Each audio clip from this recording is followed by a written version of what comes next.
beberapa bahan bonsai yang ada di halaman rumah kita, yang terutama yang dari hasil-hasil budidaya kita dari nol.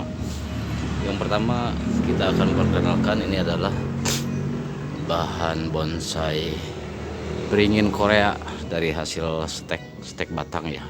Mudah ini untuk di stek batang bahan bonsai seperti ini. Stek batang lumayan sudah bisa dijadikan teman ngopi kita, sudah ditanam ataupun dipindahkan ke dalam pot ya. Ini potnya kecil tapi ya lumayan lah buat teman ngopi kita di pagi hari. Ini adalah bahan bonsai beringin Korea dari hasil stek, kurang lebih sudah berusia 3 tahun ya, dari hasil stek batang kecil tadinya, dari hasil stek batang kecil. Sekarang sudah sehat, tumbuh sehat ya, alhamdulillah. Perakarannya udah lumayan bagus, udah punya karakter juga, alhamdulillah tumbuh subur. Ini juga perantingannya udah fase ataupun udah generasi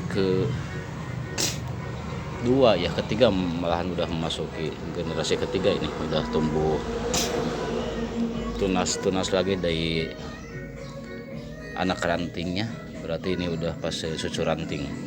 Ini pohon dahan cabangnya, ini cabang lagi, ini udah keluar lagi anak atau cucu ranting, alhamdulillah. Dan berikutnya kita review bahan bonsai kemuning ya, kemuning lokal. Ini kemuning lokal kita dapatkan di alam dengan ya batangnya masih kecil waktu itu, sekitar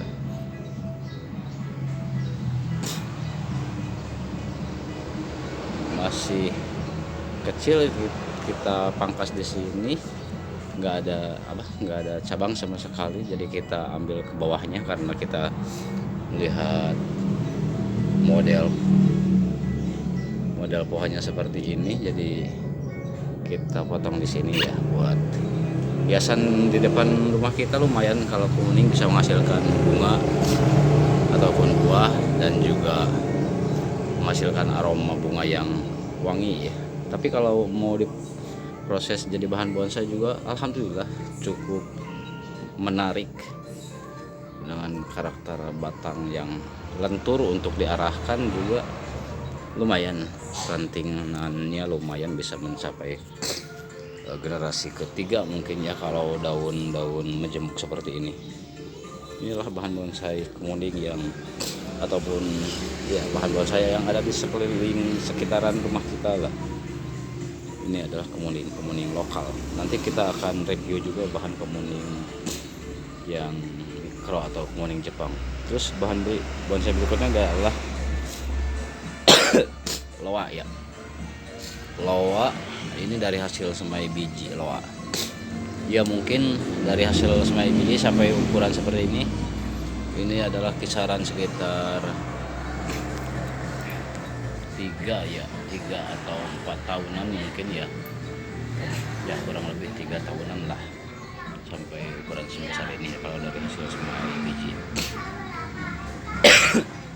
Dan untuk sahabat yang mungkin punya bahan loa atau dekat dengan bahan loa yang bagus di alamnya, kalaupun mau disetek atau cangkok juga bisa, tapi saya sarankan untuk melihat dulu karakter ataupun minimal lah ada liukan kalau mau setek ataupun mau cangkok dari batang loa yang mau dicangkok ataupun mau disetek, supaya menjadi bahan bonsai yang prospek ya. Nah inilah loa dari hasil semai biji ya. Kita di sini budidaya dari biji, sejak dari biji gitu. Ya inilah loa dari semai biji yang usia sekitar 3 atau 4 tahunan. Ini hasilnya, alhamdulillah bisa memanjakan mata kita ya, walaupun tidak anggar seperti loa-loa yang lainnya. Tapi ya kalau kita proses dari nol malah lebih memberikan kepuasan ya, kepuasan kalau kita proses kerja dari nol. Dan berikutnya kita review bahan bonsai serut.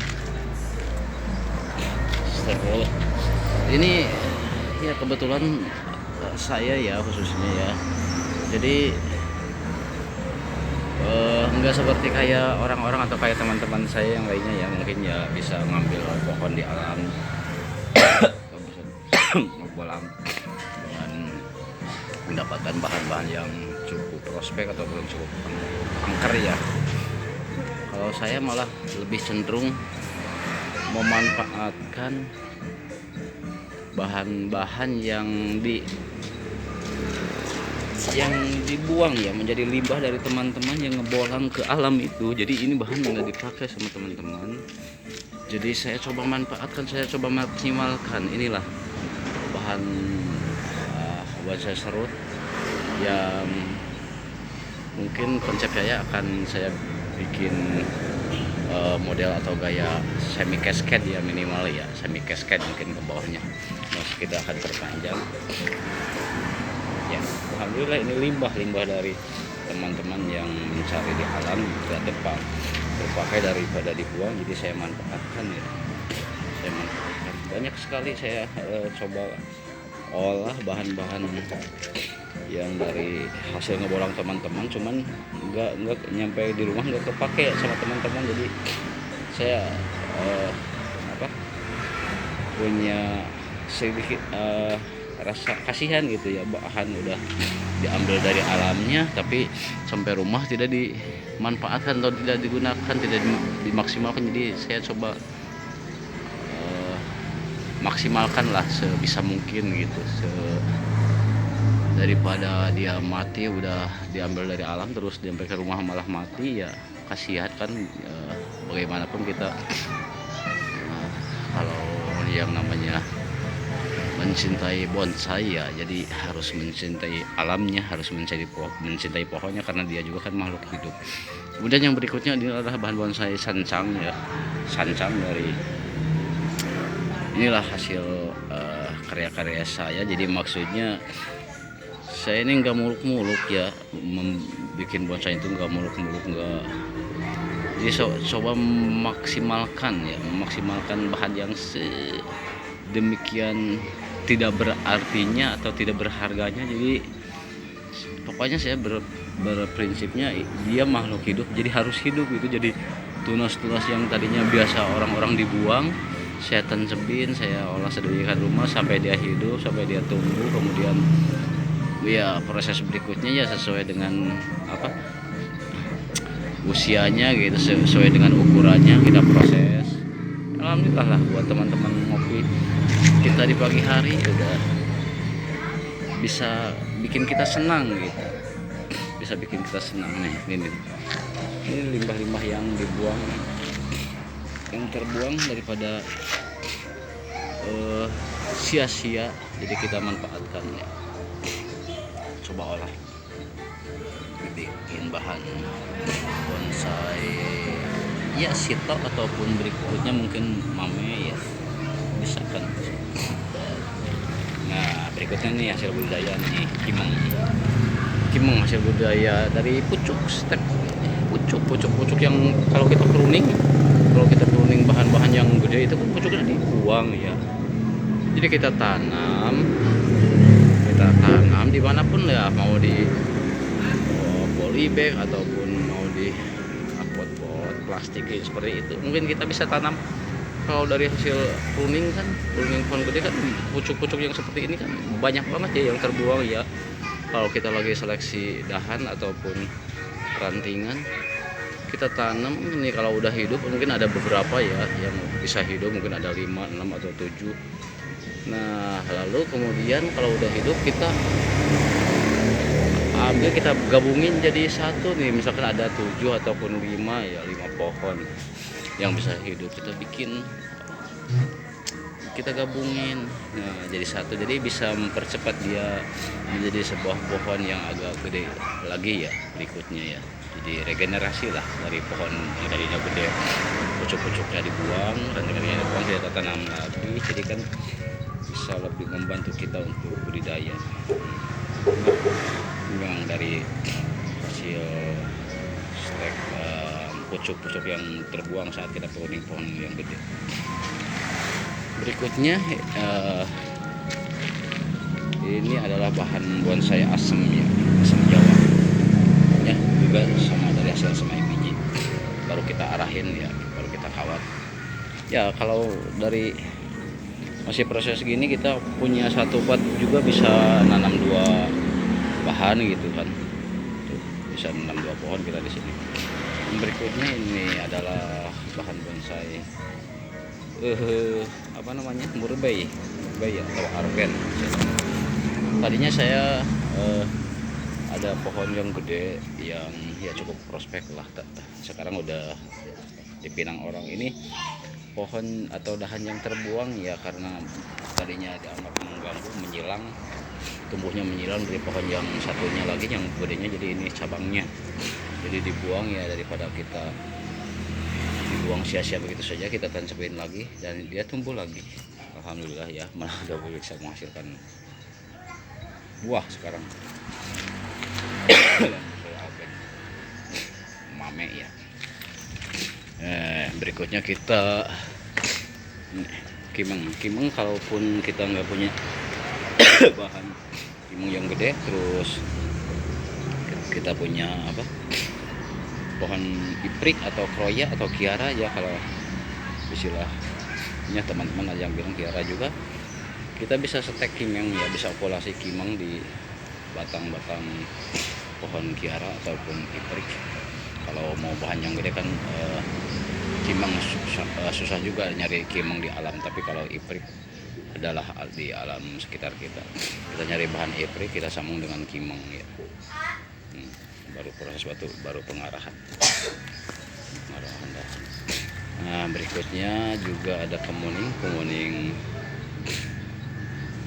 masih kemuning lokal dengan gaya tertiup angin, jadi tumbuhnya ke satu arah ya. Nah, ini bahan bonsai bougainville. Kita mendapatkan akar bougainville dari hasil tebangan atau buangan orang juga. Ini akarnya kita sambung, kita okulasi dengan Singapura ya. Kita coba bikin bahan bonsai semi cascade ya, atau cascade di sini, karena ini tumbuhnya bahan bougainville itu kalau telat dalam pengawatan, kalau sudah begini susah ya, keras ya untuk diarahkan. Jadi kita coba arahkannya masih kecil dan kita cangkok di sini, yang terusannya tadi batangnya ke sini yang lurus, kita coba cangkok di sini ya. Nanti arah tumbuhnya atau terusan batangnya jadi ke sini ke bawah ya. Kita bikin bahan bonsai bougainville dengan gaya cascade ya. Jadi ini kita cangkok daripada kita stek dibuang begitu saja. Ini kan udah hidup ya, udah panjang, udah bisa menghasilkan bunga, bisa produk bunga ini. Cuman saya pola pikirnya atau konsepnya kan untuk bikin bonsai dulu ya, gerak bonsai dulu, bukan untuk merimbunkan bunganya ya. Kalau merimbunkan bunga saya pikir mudah ya, dari bougainville cukup disiram dengan pupuk NPK, kemudian dijemur juga bisa langsung merimbun bunga ini. Tapi kita bikin perantingan aja dulu ya, baru pengawatan. Nah, berikutnya nih, inilah salah satu contoh yang saya sebutkan tadi. Ini dari bahan bonsai serut yang batang yang terbuang ya, dari hasil ngebolang. Ini bukan bonggol, bukan akar ya, jadi batang-batang ke atasnya yang hasil ngebolang teman-teman. Batangnya kan lurus, jadi dibuang. Saya coba budidaya, kita tanam ya. Waktu kita penanaman kita nggak berpikir mau bikin bonsai seperti apa, mau bikin bonsai enggak. Yang penting kita bisa hidupin aja dulu bahan bonsainya. Kita bisa hidup. Nah, kalau udah hidup, udah subur, baru kita olah. Nah, seperti ini hasilnya. Ini juga sama nih, bahan bonsai serut yang sama ini dari hasil seleksi batang yang hasil ngebolang ya, hasil ngambil dari alam teman-teman. Ini nggak kepake, ini mau dibuang. Ini coba saya tanam. Nah sekarang sudah tumbuh subur, alhamdulillah. Kita dari sini bisa mendapatkan banyak pilihan ya, mau bikin gaya seperti apa. Ini kita coba bikin gaya bonsai yang atau gaya pohon roboh ya, jadi bisa tumbuh perantingan di mana-mana atau dahan di mana-mana. Seperti ini hasil-hasil dari pemanfaatan limbah ya, limbah dari pohon-pohon yang terbuang atau sisa-sisa atau yang tadinya tidak berguna, sekarang kita coba manfaatin. Ini juga sama bahan bonsai gontil dengan karakter gerak dahan yang cukup keren ya. Ada riukannya di sini,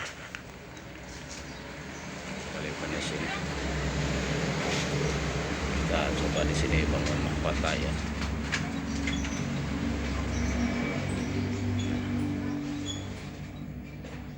Nah ini proses budidaya kita dari bahan bonsai asam londo parigata ya. Kita satu pohon kita coba perbanyak, kita cangkok. Satu pohon bisa kita cangkok 1, 2, 3, 4, 5. Jadi satu pohon kita bisa menghasilkan 6 pohon nantinya. Ini masih proses pencangkokan, berusia sekitar waktu itu pertengahan bulan ya, Februari tanggal 15 kita mencangkok ya, mungkin sekitar 2-3 minggu lah ya, sudah bisa dipanen. Nah ini hasil dari cangkokan, masih dari indukan yang sama ya, udah tumbuh subur. Ini hasilnya, hasil cangkokan bulan yang lalu ya, dari indukan yang sama. Sekarang dia udah tumbuh subur.